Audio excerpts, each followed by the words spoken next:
Urdu pedagogy की 28वीं class में मैं एम अली आप सभी का खैर मकदम करता हूँ।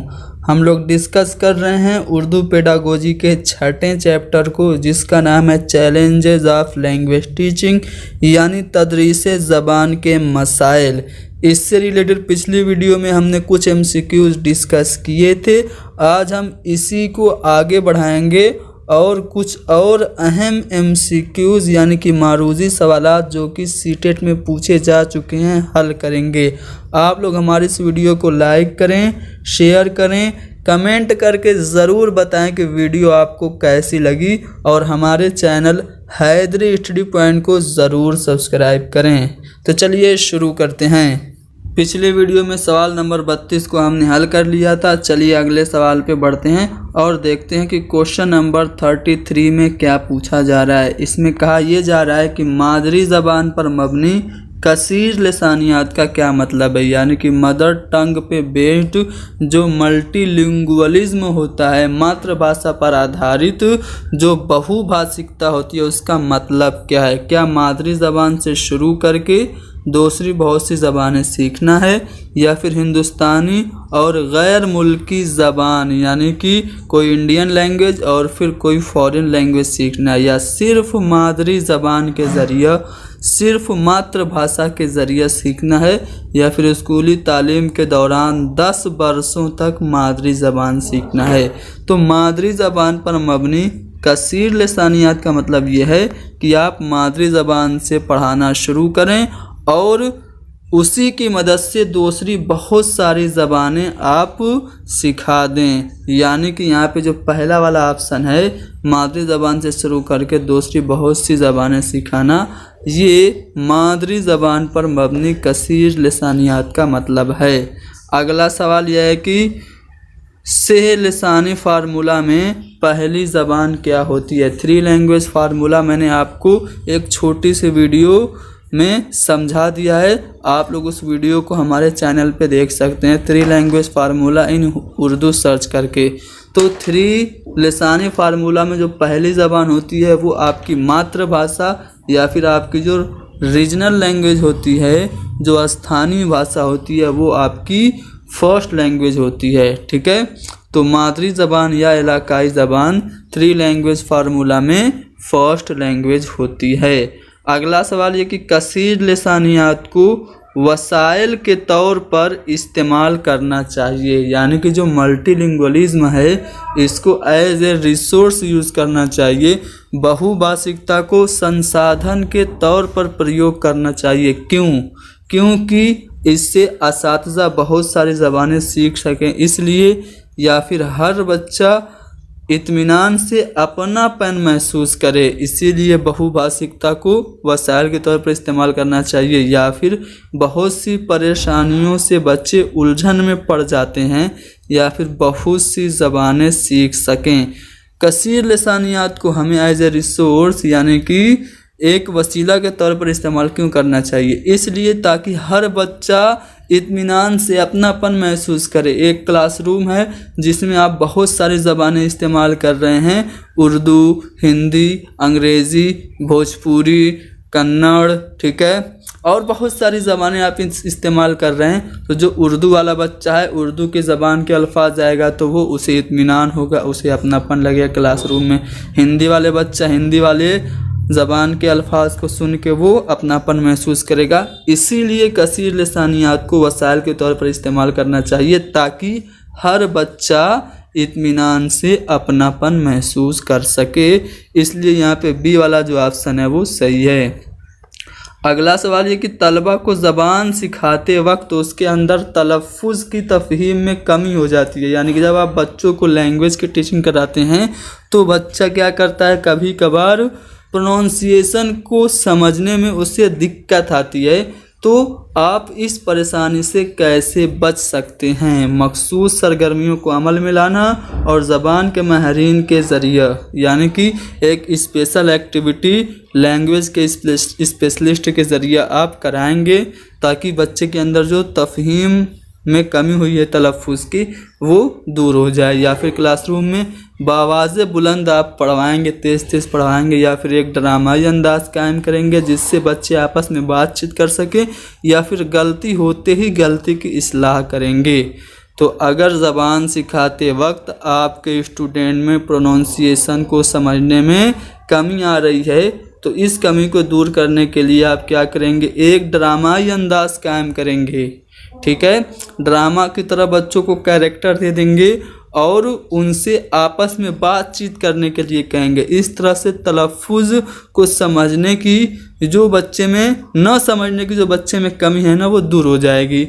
यानी कि तलफ़ुज़ की तफ़हीम में कमी से बचने के लिए एक ड्रामाई अंदाज कायम करना चाहिए जिससे बच्चे आपस में बातचीत कर सकें। सी वाला ऑप्शन हमारा सही हो गया। आगे बढ़ते हैं अगले सवाल पे। अगले सवाल में ये कहा जा रहा है कि अगर तलबा को ऐसी ज़बान के ज़रिए पढ़ाया जाए जिस पर वो अच्छी तरह दस्तरस नहीं रखते हैं तब क्या होगा। यानी कि एक स्टूडेंट को आप ऐसी लैंग्वेज के थ्रू पढ़ा रहे हैं जिसमें बच्चे अच्छे से कमांड नहीं रखते हैं। जैसे बच्चों की इंग्लिश बहुत अच्छी नहीं है और आप इंग्लिश ज़बान के ज़रिए ही बच्चों को टीचिंग करा रहे हैं तो इससे क्या होगा, अच्छी तरह से ज़हन लगाना मुमकिन नहीं होगा या फिर तलबा रटने और याद रखने की आदत को बढ़ावा देंगे या फिर तलबा की दिलचस्पी पढ़ाई से ख़त्म होने लगेगी। इनमें से सभी।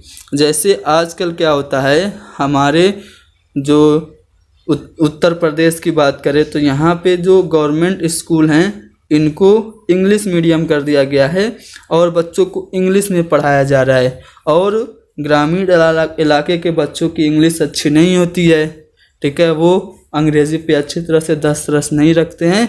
तो इससे बच्चों को क्या दिक्कत आ रही है, एक तो बच्चे इंग्लिश नहीं जानते हैं और उनको इंग्लिश में ही पढ़ाया जा रहा है तो एक तो बच्चे ज़हन नहीं लगा पा रहे। जब ज़हन नहीं लगा पा रहे हैं तो वो ज़बरदस्ती रट रहे हैं और धीरे धीरे उनकी दिलचस्पी भी ख़त्म हो रही है। इसलिए अगर आप बच्चों को किसी ऐसी ज़बान में पढ़ा रहे हैं जिसमें वो अच्छे से दस्तरस नहीं रखते हैं तब क्या होता है, ये सभी प्रॉब्लम्स बच्चों को आती है। यानी कि चौथा वाला ऑप्शन हमारा सही हो जाएगा। अगला सवाल ये है कि क्लास में पढ़ते वक्त तलबा मुश्किल सवालात और ज़बान के बारे में शुबहा इजहार करते हैं, ऐसे में आप क्या करेंगे। यानी कि जब आप क्लासरूम में पढ़ा रहे हैं और आपके जो बच्चे हैं जो डिफ़िकल्ट क्वेश्चन हैं और लैंग्वेज जो है उससे रिलेटेड बच्चों को कन्फ्यूज़न हो गया है, ठीक है, तो आप उसके कन्फ्यूज़न को कैसे दूर करेंगे। आप उसकी तैयारी करके उनके शुबहा का इजाला करेंगे और उनके सवालों का जवाब देंगे या फिर आप उनके शुबहा और सवालों को नोट करेंगे और अगले दिन उनके शुबहा और सवालों का जवाब देंगे या फिर आप उनको हिदायत करेंगे कि पहले किताब में पढ़ो फिर बाद में इससे मुताल्लिक बातचीत करना, या फिर आप उसे डांट कर कहेंगे जमात में नज़्म व ज़ब्त यानी कि अनुशासन बनाए रखो। तो यहाँ पे आप लोग देख रहे हैं यहाँ पे सी और डी तो हो नहीं सकता। ठीक है, कोई सवाल पूछेगा तो आप उसे डांटेंगे नहीं ना कि पहले किताब पढ़ो बाद में इससे मुताल्लिक बात करना, या फिर आप उसे डांटेंगे नहीं कि अनुशासन मत ख़राब करो। तो ये दोनों तो हो नहीं सकता, बचाइए।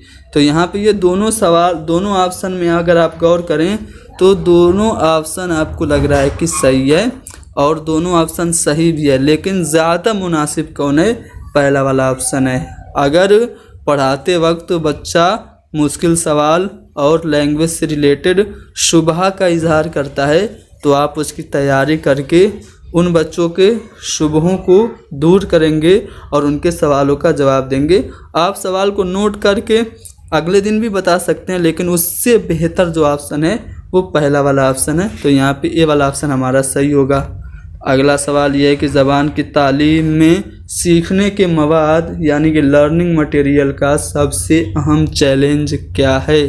ठीक है, लर्निंग मटेरियल का सबसे अहम चैलेंज क्या कम वक्त में ज़्यादा जानकारी देना है या फिर सबक में पेश आए मुश्किल नुकात की यानी कि जो डिफ़िकल्ट पॉइंट हैं उनकी एक्सप्लेनेशन, उनकी वजाहत आमूजसी मवाद के ज़रिए यानी कि टीचिंग लर्निंग मटेरियल के ज़रिए होना है, या फिर तलबा को सबक की तरफ तवज्जो मबजूल कराना है यानी कि बच्चों को लेसन की ओर जो इंटरेस्ट है वो बढ़ाना है, या फिर तलबा को पढ़ाने में असातिज़ा को मेहनत कम करना पड़े।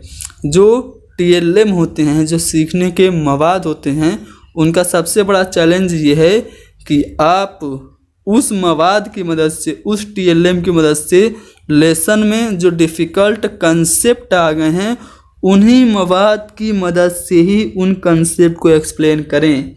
यानी कि सबक में आए मुश्किल नुकात की वजाहत आमूज़ी मवाद के ज़रिए होना, ये सीखने के मवाद का सबसे अहम चैलेंज है।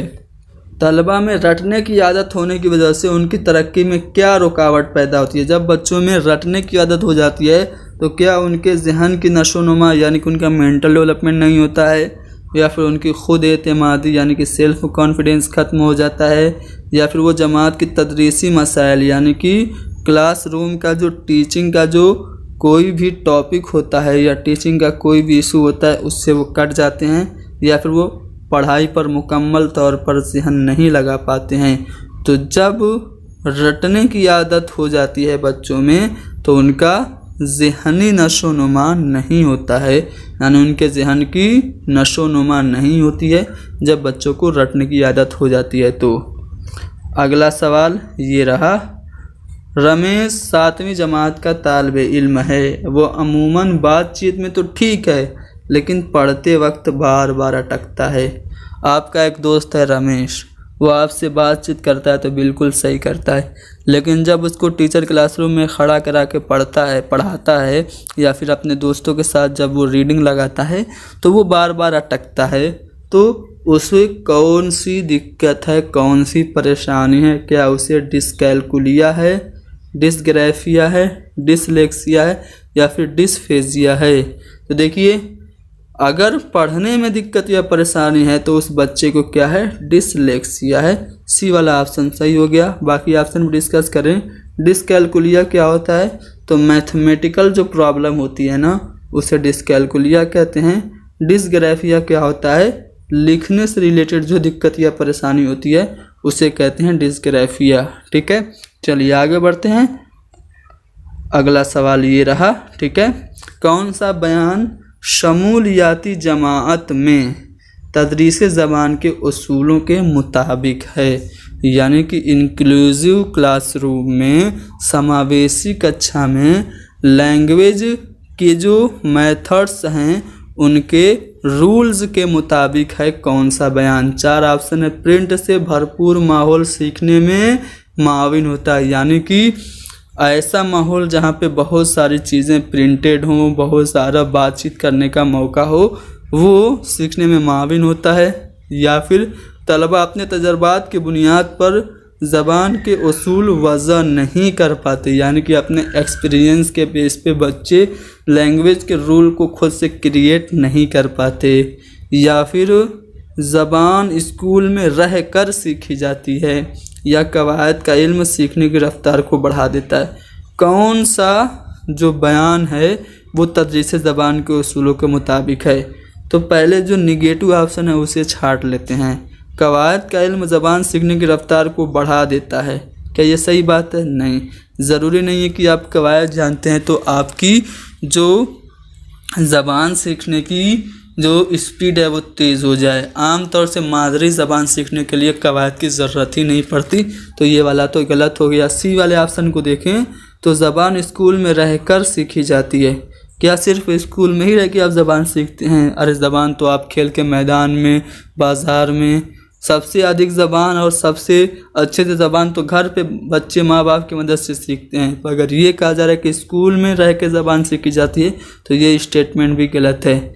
दूसरा जो स्टेटमेंट है उसमें ये कहा जा रहा है कि अपने तजर्बात की बुनियाद पर, यानी कि अपने एक्सपीरियंस के बेस पे बच्चे लैंग्वेज के जो रूल्स हैं उसको खुद से क्रिएट नहीं कर पाते, तो बच्चे कुछ जो रूल्स हैं वो खुद से भी क्रिएट कर लेते हैं। बच्चे धीरे धीरे अनुभव करते हैं, अपने आसपास लोगों को देखते हैं तो वो समझ जाते हैं कि कौन बड़ा है, तो बड़ों के लिए हमें रिस्पेक्ट से क्या करना है, बातचीत करना है। एक है तो उसके लिए सिंगुलर कोई वर्ड यूज़ करना है, बहुत सारे हैं तो उसके लिए प्लूरल यानी कि जमा कोई लफ्ज़ यूज़ करना है। तो अपने तजर्बात की बुनियाद पर ज़बान के उसूल बच्चे खुद से बना लेते हैं, लेकिन जब पहले वाले ऑप्शन की बात करें तो इसमें कहा जा रहा है कि प्रिंट से भरपूर माहौल सीखने में मुआविन होता है, तो ये बात बिल्कुल सही है। कोई भी ऐसा माहौल होगा जहाँ पे ज़्यादा से ज़्यादा बातचीत करने का मौका मिलेगा, दीवारों पे कुछ कोट्स लिखे होंगे या फिर कोई भी प्रिंटेड चीज़ें होंगी, तो ऐसा माहौल जो होगा वो सीखने में मददगार होगा। इसीलिए आप लोग देखते होंगे प्राइमरी के जो क्लासेस होते हैं उसमें दीवारों पे कहीं पे मैथ के फार्मूले लिखे होते हैं, कहीं साइंस के जो प्रतीक होते हैं वो लिखे होते हैं, सिंबल्स, कहीं पे आपके कोई छोटी सी गीत लिखी होती है, कहीं पे कोई स्टेटमेंट लिखा होता है। क्यों? ताकि इससे सीखने में मदद मिले। तो यहाँ पे शमूलियाती जमात में जो इंक्लूसिव कक्षा है उसमें तदरीस ज़बान के उसूलों के मुताबिक जो सही स्टेटमेंट है वो पहला वाला है। तो हमारा जो छठा चैप्टर था वो समाप्त हुआ। ठीक है, छठे चैप्टर में हमने क्या क्या पढ़ा मैं एक बार आपको बता देता हूँ। ठीक है, एक सेकेंड रुकेंगे। ठीक है, छठे चैप्टर में हमने क्या क्या पढ़ा। छठे चैप्टर का जो नाम है वो चैलेंजेस ऑफ लैंग्वेज टिचिंग है। ठीक है, चैलेंजेस ऑफ लैंग्वेज टीचिंग में हमने ज़ू लसानियात और कसीर लसानियात यानी कि बायलिंगुअलिज्म और मल्टीलिंगुअलिज्म पढ़ा। उसके बाद हमने क्या पढ़ा, हमने पढ़ा इससे रिलेटेड कुछ इम्पोर्टेंट पॉइंट्स, और फिर हमने 3 लैंग्वेज फार्मूला पढ़ा। उसके बाद हमने लैंग्वेज डिसऑर्डर में dyslexia, dyscalculia, dysgraphia, aphasia, dyspraxia ये सब पढ़ा। उसके बाद लैंग्वेज की डिफ़िकल्टीज़ और एरर को समझा। उसके बाद इंक्लूसिव एजुकेशन, फिर हमने बहुबुद्धि का सिद्धांत ये पढ़ा नहीं है, इसके लिए आपको हमें व्हाट्सअप करना पड़ेगा। हमारा कंप्लीट नोट्स जब आप लेंगे ना तो उसमें ये आपको मिलेगा। ठीक है, और उसके बाद हम कुछ अहम मारूजी सवालात जो कि पिछले साल इम्तिहानात में पूछे गए थे ये सब डिस्कस किया। ठीक है, अगर ये सभी सवालात और इसके अलावा ये चैप्टर और उर्दू पेडागोजी का कंप्लीट 12 चैप्टर चाहिए और पिछले साल के क्वेश्चन पेपर आंसर की के साथ चाहिए तो आप हमें व्हाट्सअप करेंगे 72 75 54 98 90 पर आपको सैंपल भेजा जाएगा। सैंपल में हमारे नोट्स के बारे में सभी जानकारियाँ होंगी, आप उसे हमारे नोट्स को हासिल कर सकते हैं। बदले में आपको एक मामूली सी रकम बतौर हदिया हमें देना होगा।